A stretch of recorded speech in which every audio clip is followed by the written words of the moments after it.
सज्जन जे आहे त्यांची कीर्ती होत असते. या न्यायाने हे राजे जे लोक आहेत, पूर्वीचे राजे लोक, त्यांची कीर्ती आज तागायत आहे. आजपर्यंत आपण त्यांची कीर्ती गातो. प्रियव्रत नावाच्या राजाचं चरित्र या ठिकाणी येतं. पराक्रमी राजा आहे. हा जो राजा आहे याला एक दिवस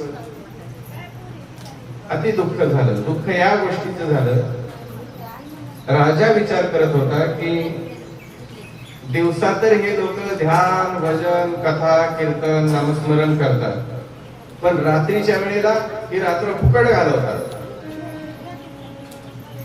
एकतर झोपेमध्ये घालवतात किंवा विषयामध्ये घालवतात, पण हिताचं साधन करत नाहीत. ग्लानी झाली या प्रियव्रताला आणि ठरवलं आजपासून रात्रच होऊ द्यायची नाही. का? रात्रीच्या वेळेला जीवाचं हित होत नाही. त्यावेळेला मग राजाने पराक्रम केला. त्याने तपश्चर्या करून एक रथ मिळवला होता. तो रथ एवढा दिव्य होता, सूर्यासारखं त्याचं तेज प्रगट झालं. मग त्याने काय करायचं? रात्र होऊ द्यायची नाही म्हटल्यानंतर पूर्वेला सूर्यनारायण उगवले की आपला रथ पश्चिमेला घेऊन जायचा, पृथ्वीच्या विरुद्ध दिशेला. हे पश्चिमेला जायचे. असं करत करत 7 दिवस आपला रथ त्या वेगाने घेऊन फिरत राहिले. रात्रच होऊ दिली नाही. सगळी व्यवस्था बिघडली. ब्रह्मदेवाला चिंता. ब्रह्मदेव त्या ठिकाणी आले आणि प्रियव्रताला समजून सांगितलं, भैया प्रियव्रता, परमात्म्याने या विश्वामध्ये कोणतीही वस्तू फालतू बनवली नाही. प्रत्येकाचा या विश्वामध्ये उपयोग आहे. प्रत्येक वस्तूचा उपयोग आहे. फक्त उपयोग कोणत्या प्रकारे कसा करायचा हे ज्याच्या त्याच्या बुद्धीवर अवलंबून आहे. प्रत्येक वस्तूची उपयोगिता आहे. प्रत्येकाचा उपयोग आहे ज्याच्या त्याच्या ठिकाणी. जसा दिवसाचा उपयोग आहे तसा रात्रीचा सुद्धा उपयोग आहे. जसा दिवस महत्वाचा तशी रात्र सुद्धा महत्वाची आहे. का म्हटले? रात्रीच्या वेळेला हे विषय पुरुष विश्राम घेतात. त्या वेळेला ते संयमी पुरुष आहेत, ते जागतात आणि आपले हित साधतात. या निशा सर्व भूताना तस्याम जागृती संयमी यस्याम जागृती भूतानी सा निशा पश्यतो मुने. हे सा निशा पश्यतो मुने. या निशा सर्व भूताना, सर्व भूतांची रात्र असते. तस्याम जागृती संयमी, संयमी पुरुष महापुरुषच्या वेळेला जागे असतात आणि हित साध्य करतात. आणि यस्याम जागृती भूतानी, ज्या वेळेला हे भूत जागे होतात, सा निशा पश्यतो म्हणे, हे त्याला रात्र पाहतो. दिवसाला रात्र, रात्रीला दिवस पाहतो, हिता करतो. म्हणून त्याचा उपयोग आहे. आपल्या पित्याचं मान्य केलेलं आहे ब्रह्मदेवाचं मत. आणि आपला रथ प्रियव्रताने त्या ठिकाणी थांबवला. पुढे त्यांच्या वंशामध्ये अग्निध्र महाराज झालेले आहेत. त्यांचं दिव्य चरित्र आलेलं आहे. त्यांच्याच वंशामध्ये पुढे नाभी राजाचा जन्म झाला. पुढे त्यांच्या वंशामध्ये ऋषभदेवांचा जन्म झालेला आहे. ऋषभदेवांचं राज्य शासन फार कठोर होतं. कठोर शास्त्र होता ऋषभदेव. ऋषभदेवाच्या राज्यामध्ये कोणाच्याही घराला दरवाजा नव्हता. दार बसवण्याची गरजच नव्हती. कडक शासन होतं त्या राजाचं. दुष्ट दुर्जनांना, चोरांना खूप धाक होता राजाचा. म्हणून त्या राज्यामध्ये कोणाच्याही घराला दरवाजा बसवण्याची गरजच पडली नाही. ऋषभदेवाच्या राज्यामध्ये कोणीही चोरी करण्याची हिंमत सुद्धा करत नव्हतं. कठोर शासन होतं. पुढे हे जे ऋषभदेव आहेत त्यांनी आपल्या पुत्रांना दिव्य असा उपदेश दिला. सर्व राज्य मुलांना सोपवून दिलेला आहे आणि अवधूत वृत्ती धारण केली. सर्वस्वाचा त्याग केला आणि एकांतामध्ये जाऊन साधना करू लागली. कशा करता? आपलं कल्याण करून घेण्याकरता. कल्याण करून घेण्याकरता एकांतामध्ये जावं लागतं. तुकोबारा म्हणतात, तुका म्हणे आम्हा एकांताचा वास ब्रह्मी ब्रह्मरस सेवू सदा. सदा नेहमी. म्हणून कल्याण करून घेण्याकरता एकांतामध्ये राहण्याचा प्रयत्न केला. एकांतामध्ये जाऊन भजन करू लागलेले आहे. आपलं कल्याण करून घेतलं. त्यांनी आपला देह त्याग केलेला आहे. त्यांच्याच वंशामध्ये पुढे भरत राजाचा जन्म झाला. भरत राजा हे अतिशय पुण्यशील धर्मात्मा राजा होते. एवढा पुण्यशील राजा की या राजाच्या नावावरूनच या देशाचं नाव भारत असं पडलेलं आहे. भारत नाव हे पडलं ना, हा भरत नावाचा राजा म्हणून गेला या भूमीमध्ये. तेव्हापासून या देशाचं नाव भारत असं पडलं. किती पुण्यशील राजा असेल, अतिशय पराक्रमी राजा. हा राजा एक दिवस आपल्या कल्याणाकरिता सर्वस्वाचा त्याग करून जंगलामध्ये जाऊन तपश्चर्या करू लागले.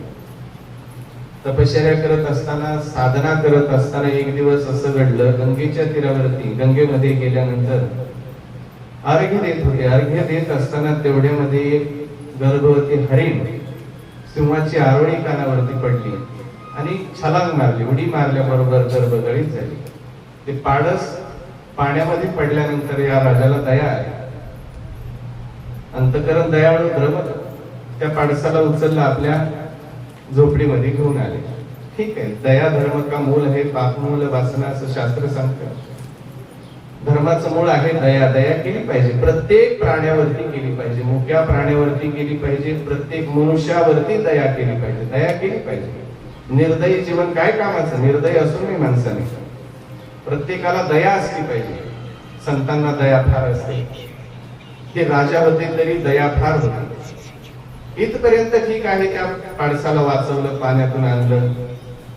त्याच्यानंतर त्या राजाचं कर्तव्य होतं त्या पाडसाला कळपामध्ये सोडून द्यायला पाहिजे होतं, पण राजाने तसं नाही केलं.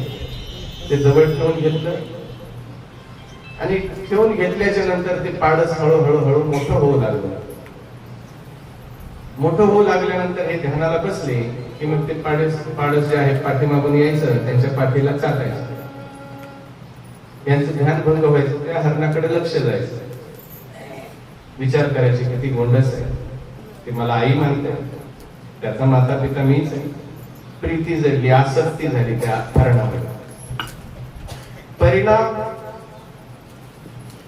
त्या राजाचं मरण जवळ आलं.